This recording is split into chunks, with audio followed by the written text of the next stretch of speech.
Today I'm here with somebody who started surfing later in life. Her name is Inessa Love. She lives in Hawaii. And the way I found her was because somebody shared this awesome reel of several women over 50 surfing. I immediately followed her and asked if she would come to be interviewed and chat a little bit about surfing after 50. Welcome, Inessa. Thank you so much. I'm really excited to be here. So I'd love to know from now backwards, what do you do nowadays? What is this surfing all about? Why do you do it? And how did you start? Yeah, great. I wish I had this marvelous story of how I started, but I don't. It's accidental. It's a lucky accident. Sometimes things like that happen.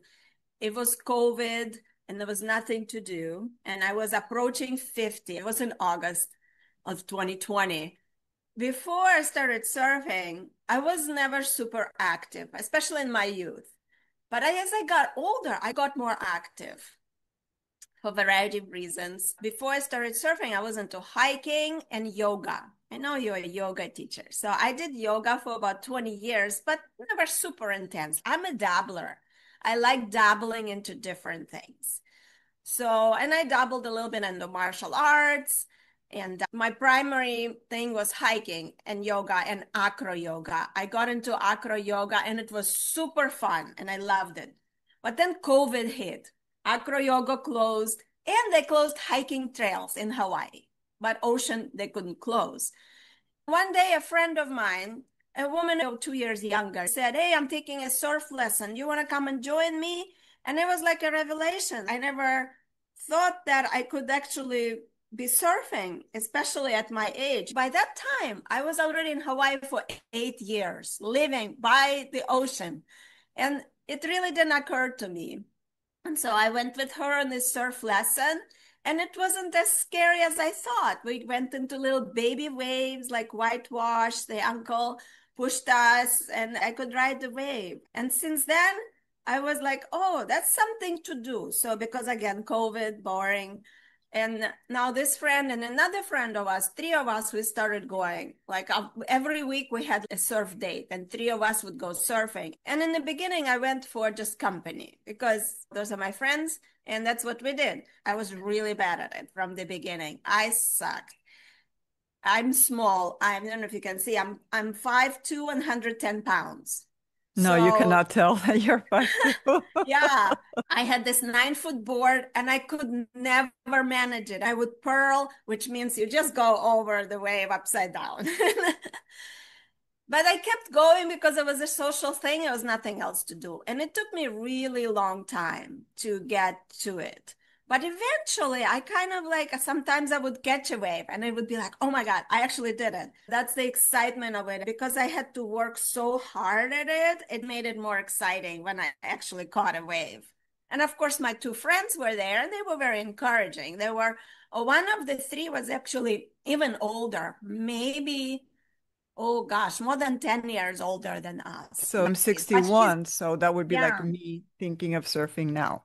yeah, but she already surfed she already surfed for about 10 years by that time. Mm. Not intensely, but she did. She was the most experienced, and the other friend had a little more experience than me. I was completely new. And so that's how it started. And I never thought I even become a surfer. I was just doing it because it was COVID and nothing to do. But somehow slowly it just grew on me. It just like made me want to go. I like challenge. I don't know if you do as a bird Yes, are guy. you I kidding me? feel I like I love that. like a good challenge, I right? do. The challenge made me Mhm. going, and my friends made me going. And I'm like, I have to figure it out. I have to get it. And so I stuck with it long enough. Honestly, if it wasn't COVID, I probably wouldn't have stuck with it because it was just so hard in the beginning. Of I'm course. really lucky that I went over that kind of hump. And once I started getting it, then it's sort of self-reinforced. And now it's like, really, to be honest, it's the only thing I want to do without like kind of forcing myself to do it. Even yoga, like, okay, it's good for me. I'm going to do yoga because it's good for me. And other Yes. things that I do, I'll tell you more later. But surfing, I never have to force myself. I'm like, okay, I want to go surfing. We talked before I started recording that you are now 54. Yeah, I'm almost 55. I'll be 55 in September. This means these are that Years. if you hadn't started when you did, you would have missed out if you didn't take on that opportunity. Because I think like most of the things that I've done in life, I was a runner, I danced, I did yoga, I was a fitness instructor, I love swimming. Now I'm training for pull-ups, and it's all about that challenge that you were Yeah. saying. Where I live in Florida, unfortunately, we do not have really big waves. I live in the Gulf, so it's not like out in the open ocean. The only time there's waves here is right before a hurricane, and then you see all the surfers out there and the windsurfers. But my daughter lived in Hawaii at that time. It was also COVID, and she really enjoyed surfing, but now she's in Lake Tahoe doing ski patrolling. When we enjoy the challenge, it's easier to take the opportunity when it arises. And also, I don't think a few of us probably have a wow story of how things start.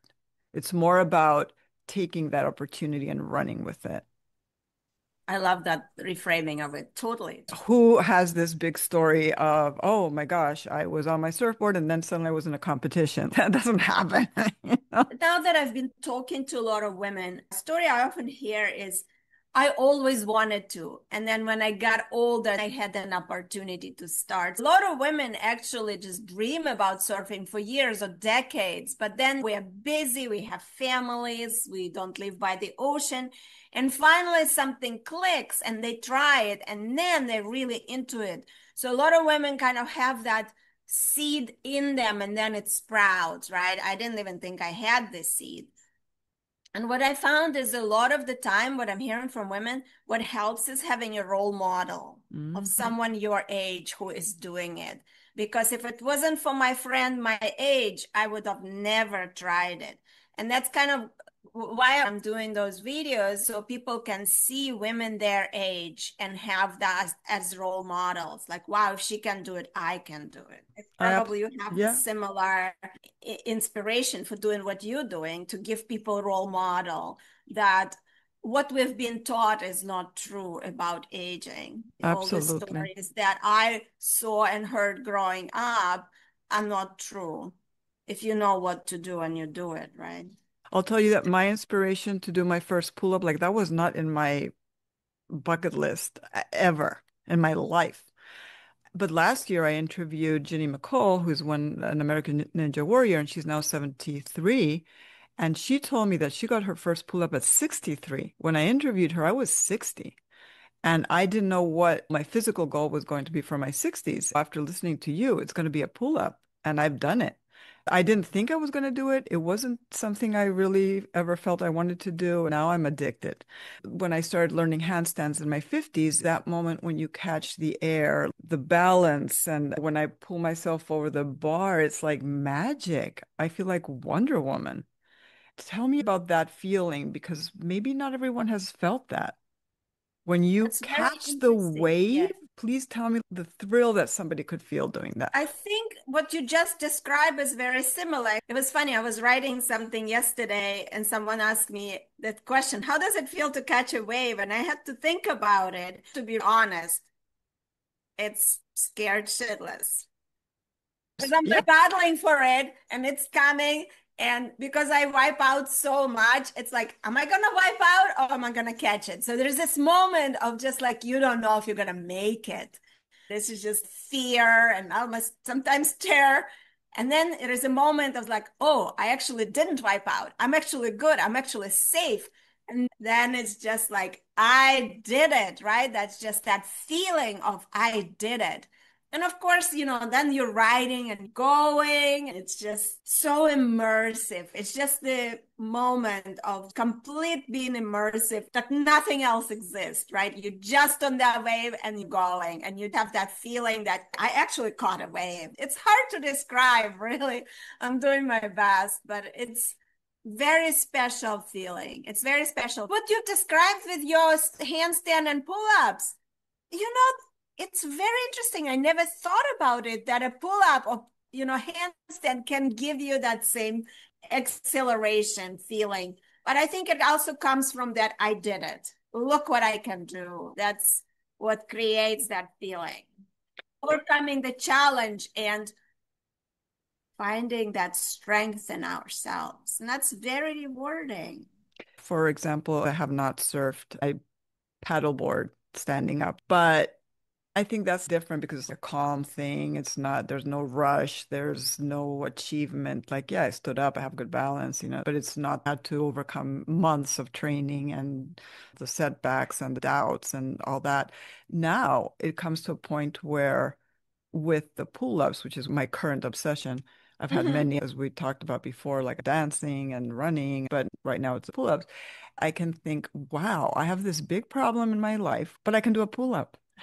And in that split second, nothing else Mhm. matters. And it's very Mhm. short, it's very private because nobody Mhm. in the gym is watching me. I'm not in a competition. It's an inside thing. I film myself, but nobody can feel what I'm feeling. When I walk out of that gym, I'm like, ah, that's it. I can do anything. I feel strong. It's the grit and just staying the course, even when you're afraid, even when you're scared shitless, you just keep on going. A lot of people think, oh, people who are doing what you do, maybe they're not scared, but you are, and you do it anyway. I am definitely scared. But that's the beauty of it, that you do it scared, because otherwise we It is wouldn't do scared. anything in life.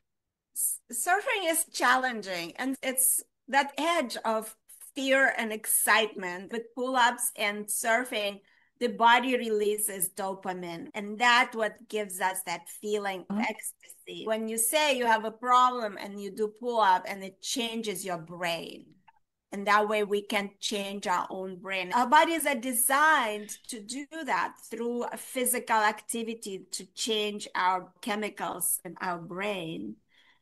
Yeah. Absolutely. I am very open about this. I take medication for mental health from a very young age, on and off throughout the years, because I've suffered from clinical depression and anxiety.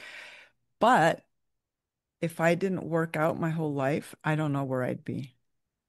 It has helped me stay the course and Yeah. still be here. I'm very grateful for exercise. Nowadays in your life, like what do you surf all day? Of course, when we look at people, I'm joking, obviously, but when Mhm. we look at Instagram and we see someone, they're like, oh, that person just only surfs. That's all they do. What is Yeah. your life like? So I want to go a little bit back to last summer. So what happened with surfing is once I started surfing and getting stronger, it gives you more confidence. Mhm. Wow, I can actually do something hard. So last summer, I signed up for this bike trip, which was very out of character for me. I have a son who was 20 years old last summer, and I wanted to take a trip with him. We used to take a trip every summer as he was growing up to Europe and everywhere. And now he's 20 years old and he's like, no, not really. I don't really want to do that. And then I come up with this idea, let's go on a long bike ride. And he's like, okay. That's a 250-mile bike ride in 1 week. I'm not a cyclist. I cycle to my work. It's 3 miles round trip. He agreed to do this, and I had 3 weeks to prepare. I talking about overcoming challenges. That was a huge challenge. I think it was harder than learning to surf because it was so compact, and I had a big goal. And so I trained like mad, and I went on this bike ride with him, and I did 250 miles in a week with my son. Oh my gosh. And so what happened on that ride, I met another woman on that ride talking about aging. So our first day was 50 miles, and I've only ridden 50 miles once during my training in Hawaii, and it was really hard. So I'm there in New York. There was a ride from Albany to New York, actually from Troy to New York. And first day, she kind of rides up next to me and we start chatting. She was 85 years old, Lorraine. And so we're chatting and then we go to a little rest stop and then we start on the last little hill before the camp. They put the camp right up the hill on the last day after 50 miles. I'm just, by that time, I'm like, I've had it. I just want out of that. And she passed me on that hill and went over the hill, and I'm just behind. She wasn't riding an e-bike. She had a regular Cannondale road bike. It blew my mind. It absolutely blew my mind. I decided I have to get to know her. The rest of the trip, I befriended her. We became friends, and I've learned Sue. Her name is Sue Tantalo. She's my role model and Almost like a guru. maybe mentor. But so talking about aging and what aging can look like, I had no idea. I was training for this bike ride. I thought I was at that time almost 54. I'm like, gee, what am I doing? Right? Am I too old for this? And then turned out I wasn't too old for this. So she completely changed my mind about this whole aging thing. It's not easy because you have to keep moving. And it's not just a little movement. That was a lesson that at the same time was simple but difficult, right? She rides her bike 100 miles, 150 miles a week, 3, 4 days broken into 30-mile days. It's hard to ride 30 miles for me. It's hard. No, if For someone anyone, I would say. if someone's been cyclist for years or decade, Yeah. that's okay. So that I took on that challenge. I think surfing made me stronger. They're completely unrelated, but they are related because it's about overcoming challenges and believing that you can do that. Both things made me stronger, right? Now, I don't like biking. It's exercise, something to do to cross train my body. I don't spend the whole day surfing. I wish I could. I can't even surf every day because I have to be mindful of my body. I would like to surf every day because I love it.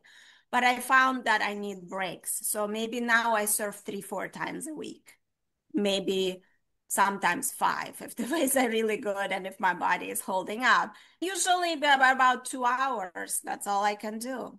But it's still great. It's the 2 hours that are amazing. Mm. And when the other days I try to do something else, either I cycle, hike, or do yoga. All of it is in service of surfing because it's my primary passion at the moment. If I just did surfing every day, my body doesn't handle it so well, right? Maybe when you're 20 or 30, it's fine. But I need this kind of balance of cross training and working on balancing it out. So even though I don't like cycling quite as much, I do it sometimes. Maybe I'll go 20 miles once or twice a week, just, get a good workout, but not like totally overwhelm myself. So now it's a long story for your answer, how much I surf and what my life looks like. No, that's a great answer. It would be terrible if you just gave me a one-liner. It's happened, and then you're like, oh my gosh. No. That's a wonderful answer. I agree with the cross training, especially after a certain age. I would even agree that that is necessary when you're younger, because when I was younger, I was, as I am now, obsessive and did one thing. And then I ran a Mm-hmm. lot. So then I had running injuries. I was only doing aerobics or dancing for 4 or 5 hours straight. And then my body did feel it. Right now, I go to the gym 3 times a week for weight training, but I also incorporate some cardio. It's very hot here in summer. I don't mind the heat, but I just get out of the way, the running on the treadmill or walking on the treadmill. I don't love it. I listen to podcasts and do other stuff while I'm doing that. I'd rather run outside. But I also practice yoga for my spiritual and mental health.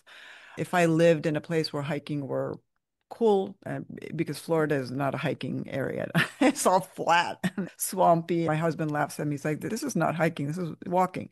When I visit my daughter in Lake Tahoe, then I hike and I love it. Mm-hmm. At a certain age, we really do need to cross train. For me, because I also make a living writing and creating content, I sit a lot. And when Mm-hmm. I'm sitting a lot, everything hurts. Mm-hmm. When I'm moving, I'm fine.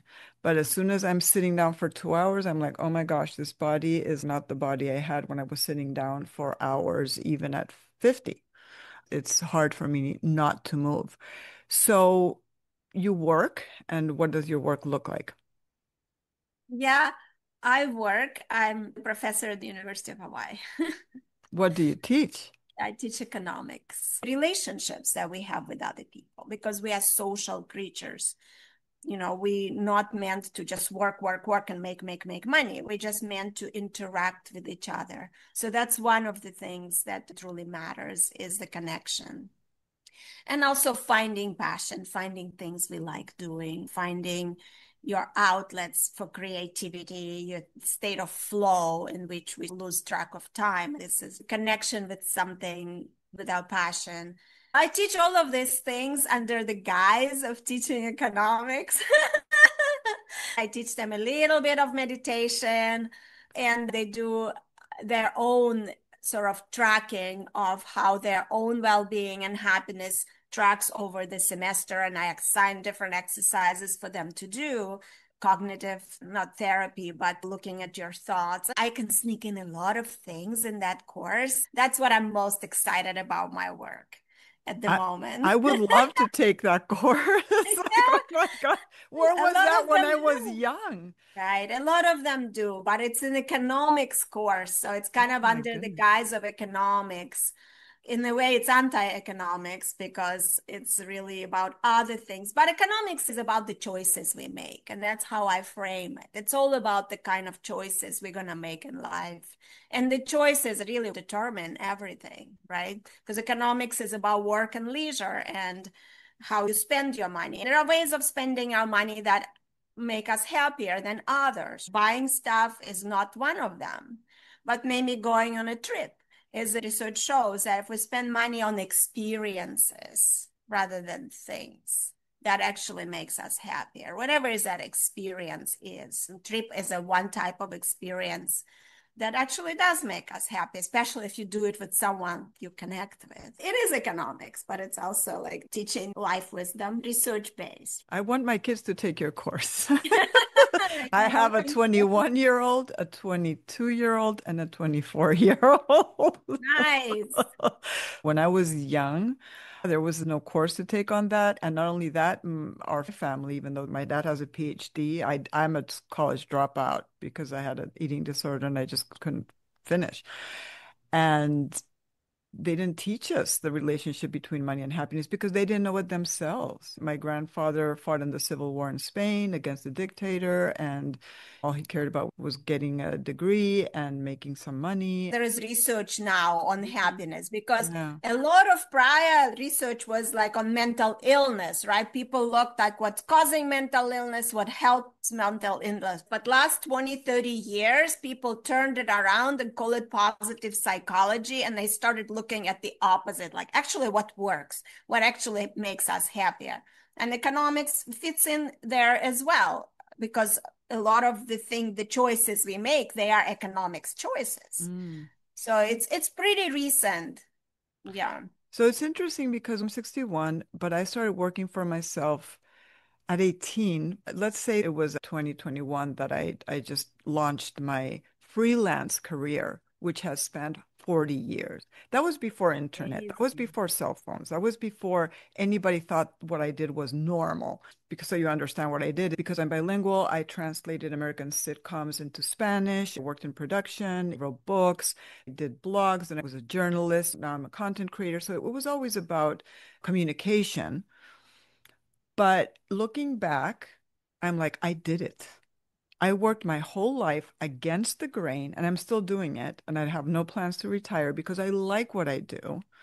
It gives me a really good feeling of purpose, even in the times, because of course, being a freelancer, I do not have a salary.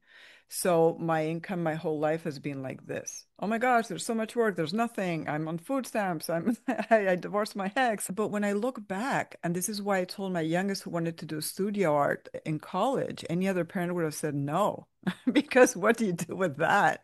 But I was like, do what makes you happy, because my eldest didn't want to go to college and I've let my kids do whatever they want because ultimately it's your life. And I realized I would really hate having a 9 to 5 job where I made a lot of money, but I didn't like what I did. I was very rebellious when I was young, and I went against my father, my grandfather, my family, like people around me who were like, well, you do what? No, you need security. The point is that now I realize, yeah, on hindsight, I did it. I didn't settle. And that didn't mean I always had money. I understand younger people when they're like, I need to work a job that gives me purpose. And I'm like, go for it. Right. Yeah. Even if you're hardly making any money. And the times that I've made more money, I can pay my bills, I pay off debt. I don't have to think about it if I want to book a trip.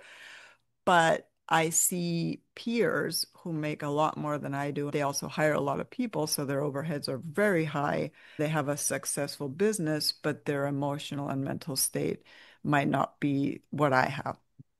Where I have a Right. good balance, like I finish with you, maybe I'll take a nap for an hour and then I can continue working and then I do yoga and then I go to the gym. So I feel that I have a balance. Balance is so important. And I have one quip about the society and balance because we got it wrong. Like they talk about work-life balance. I think it should be life-work balance, right? Because why do they put work first? They talk about work-life balance. It's a life-work balance. Mm. Never meant to be working, working, working. It's life. And we work as much as we need to. It's a reality.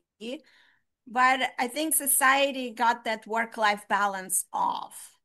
One of the things what happened is we kind of look at other people, and because they're working so much, we need to be working so much. And then other people look at us, and because we're working so much, they need to be working so much. So as a whole society, we're like rats on the treadmill. We're Mhm. just spinning the wheels and working harder, harder, harder. But our happiness in the last 50 years, the prosperity level in this country has increased so much, but the happiness hasn't increased. And we've Yeah. been focusing on the wrong thing. The way we measure progress is by how much we can produce and consume, and not by how happier we are. So don't get me started on that little economics angle here.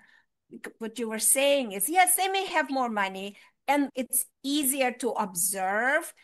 It's harder to see what's in the inside. It's harder to see the quality of their relationships. They may have more money, but they haven't talked to their brother for 2 decades or something like that. Because money, what we saw, is salient, it's visible, it's in your face. But Mhm. what's deeply inside, they may not be any happier and they actually may be struggling. It's really all about balance. Having enough money is important. I don't Mhm. want to minimize that because struggling is not fun. Knowing where your meal is coming from is not fun at all. But I think as a society, we lost track of what's enough, right? I Let's all agree. have enough, but then we can unleash that creativity, pursuing your personal goal. Like you have pull ups, you do this podcast, you do your own thing that nurtures you. And that's really about finding balance. My husband, for example, he's a novelist, aside from a college professor. He's upset that he can no longer, because I guess when you're older, I don't know, his brain doesn't work the same way as 10 years ago. He would love to write all day and be happy doing that. And so then it stops being work. I don't love every single aspect of what I do. I've never loved every single aspect, of course. I have a manager because I don't like negotiating. I have a manager because I don't like following up for invoices and things like that. But there is also a moment where, in my particular case, my life and my work kind of blend together. And I like it like that. I never fully disconnect, but I don't feel I have to because I never get to the level of burnout at this point in my Mm-hmm. life. I also feel there are moments, especially if you work for yourself, that you need that hustle. Like when I started my website Viva 50 12 years ago, I had to hustle because that was my plan A, B, and C, and D and E and F. I had that had to work. So I was willing to work for someone else as an editor for 8 hours a day, nonstop. I got tennis elbow from that. And then in the evening, I would work on my website because that's what I wanted to do. And it worked. But then I don't have to do that right now, which is great. I get paid more, but I work a lot less. But I get paid a lot more by sponsors, which allows me to do things like what we're doing right now. Nobody pays me to do this, but I love it. In the end, my pull-ups become part of my content, which is part of why brands want to pay me money to give me sponsorship. So, it all kind of ties in, but for me in a really cool way. you. watching some of your content and I don't think it's everybody understands what I do because they only see the Instagram or the people on Substack only see that, which is fine. I understand that all that has to be compartmentalized. But if someone Googles me, they'd be like, oh, I didn't know she wrote books. I didn't know she was a journalist. It's not like I'm someone who stumbled on Instagram and started, which is not a bad thing. What I'm saying is that I did everything with more purpose. There's a bigger plan to my little social media corner, so to speak. I'm just sort of starting out on this journey that you've been Hmm. on for 40 years. As I said, I stumbled on surfing, then I stumbled on biking. Then I wrote my first book I was about going that to bike say, trip. have you thought of writing a book? Yes. So my first book I just finishing is a memoir about the bike trip, the kind of intense training. I had 3 weeks of intense training and then going on the bike trip and the challenges of that, overcoming challenges of that trip that I still wasn't prepared for. And then meeting Sue, who was 85, and just like how she blew my mind and shattered everything I thought about aging. So it's a kind of a memoir. It's a fun story about my trip, but it's also like I call it redefining midlife memoir, like Hmm. how meeting Sue and overcoming this challenge helped me to see what kind of choices we need to be making. So that's the first book that I've finished in this last year.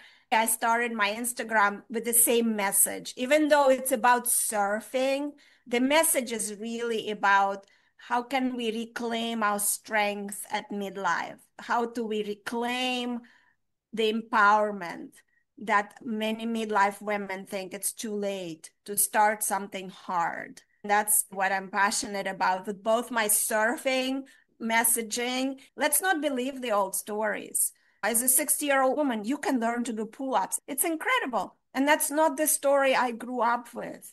I always dreaded getting older because the role models, what I saw around me was very depressing and bleak. But when I meet women like you who are just maybe in my 60, I'll do a pull up. I cannot do a pull up, but okay, I can work on it. And it's just so inspiring.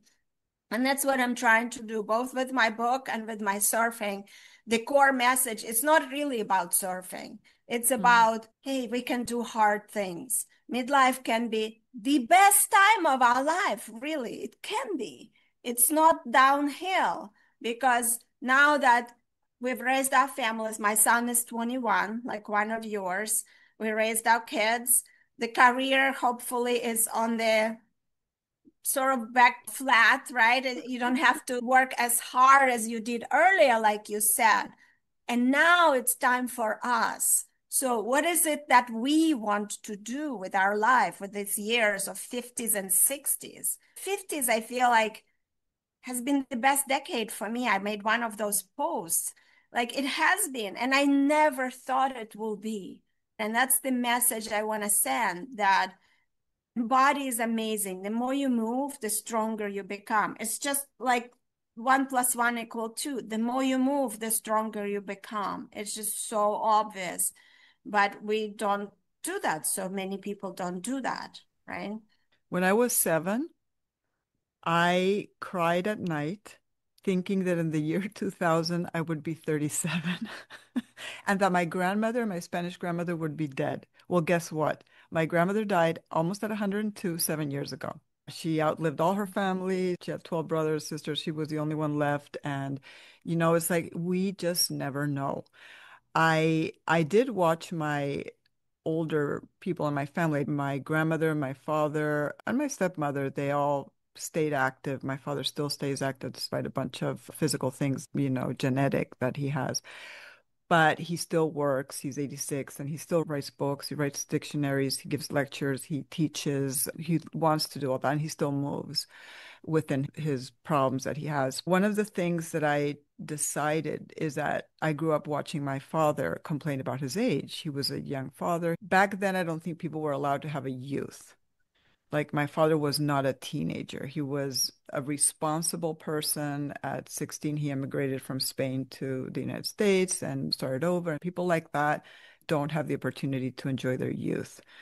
By the time he was 24, I was born. He had a PhD. He was a professor. At 29, he thought he was old. At 30, he thought he was old. And now when I tell him, Daddy, now you're 86, he's like, now I'm really old. And I'm like, oh my gosh, I'm not going to spend my whole life worrying about my age. I just rebelled against that. And when I turned 50, it was like I was re marrying again. I was marrying the love of my life. I was creating a blended family. I thought back then I was in the best shape mentally, physically, and emotionally of my whole life. Now I feel now is when I'm at that point. I was launching my new website, Viva 50, for women over 50. I was happy and I thought, wow, I never thought I would feel this way at this age. Although I went through some injuries, I tore my rotator cuff, I almost had colon cancer and almost had surgery for that. Different things happened. I lost friends. My best friend died of cancer. My grandmother died the same year, but she was 100 and some. Different things happened, parenting challenges. But then when I turned 60, I was like, those things happen, yeah, but you can overcome them. I never thought I was going to regain the strength of my shoulders. I didn't know if I was going to need surgery.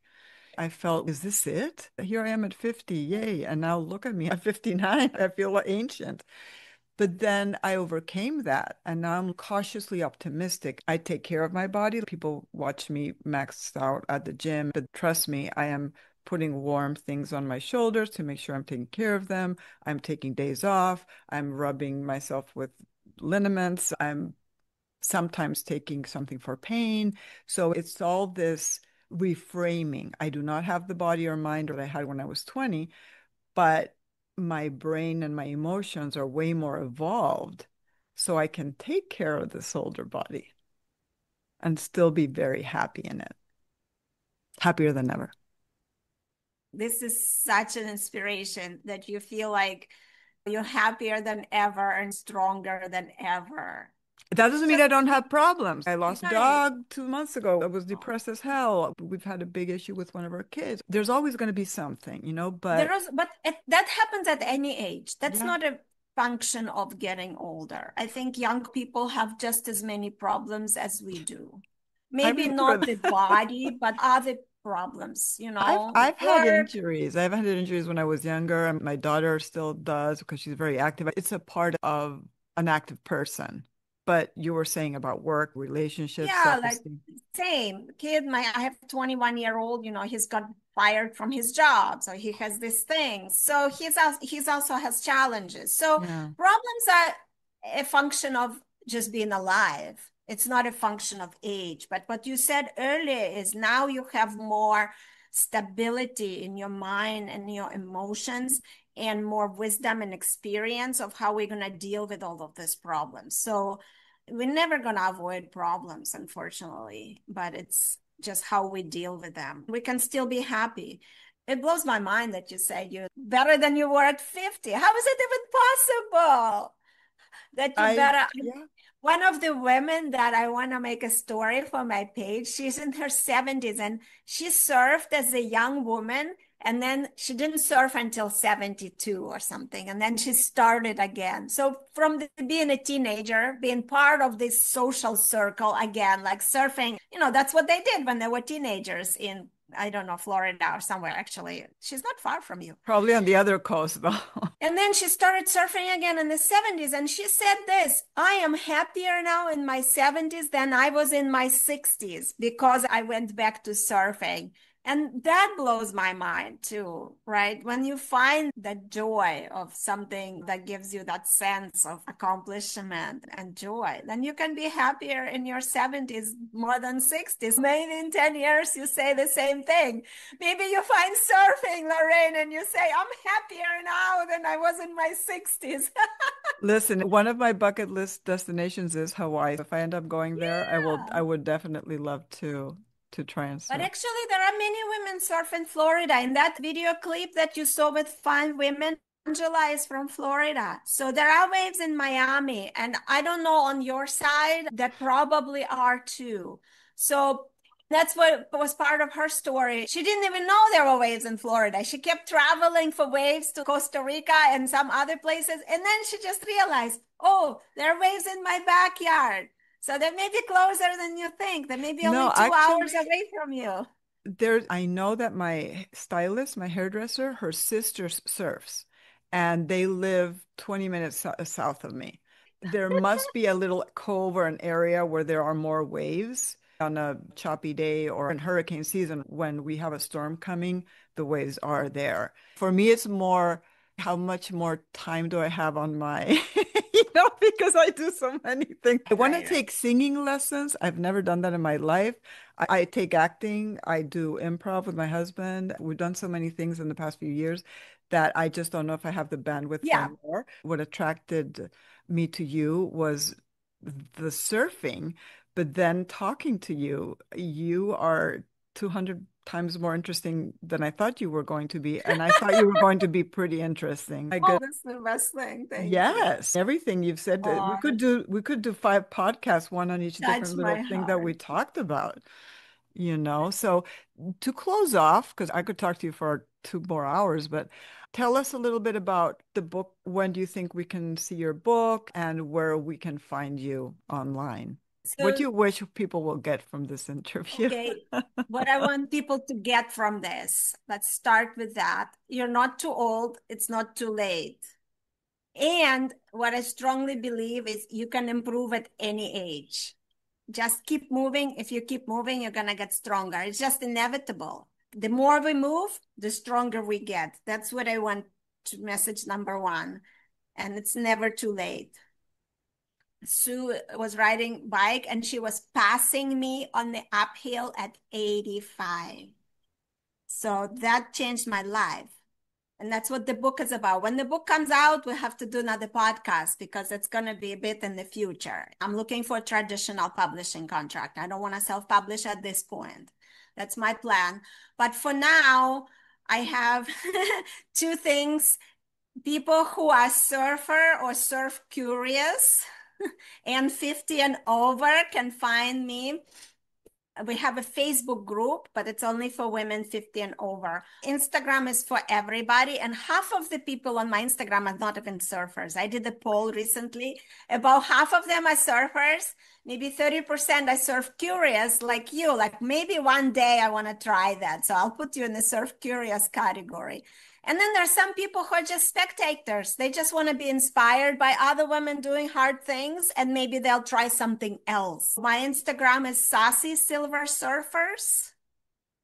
That's the main thing for now. I also plan to build up in all the other areas like you do in the website and the blog and so on. But for now, it's just the Instagram is my public face. The Facebook group is just for women who want to surf. And when my book comes out, let's talk again.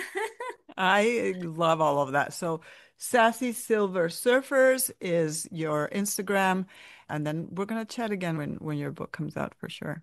Thank you so much. This has been great.